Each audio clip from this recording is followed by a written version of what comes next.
This location, Limerick City, this house here behind me, completely gutted, and the client needed a heating system. So they didn't put in oil, they didn't put in gas, they didn't put in a heat pump, they put in IR panels. So let's have a pop inside and have a look how the panels look installed. So we'll first move into the kitchen. So we've two panels on the ceiling here. You can see here that they're very slim. They're blending very well with the ceiling, and all the wiring is done from above. So here we have a nice kitchen area, so it completely frees up wall space as well. We've one down the back here as well in this living area. We've one in the hallway here over my head. Painted, ceiling's not painted. We'll move upwards now upstairs and I'll show you the heaters. Again, this is work in progress. House not completely finished yet. We have one on the ceiling here. And then we have our IR sun regulator on the wall over here.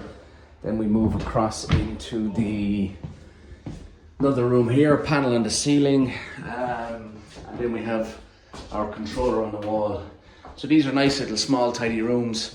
So no worries about having radiators on the wall because all the wiring is done from above. Then we go up to the top floor and we see the panel on the ceiling here as well, and then we have another panel in here. So each panel is controlled with its own regulator controller. That's not switched on now. Just see if we have power. Not powered up yet. Oh yeah, it is powered up here. Yeah. So each panel has its own controller. And there's one panel in each room. So the customers no maintenance, they're efficient to run, they have a 15-year guarantee, and you can see they look very well. So for more information, do check out our website, infraredheat.ie.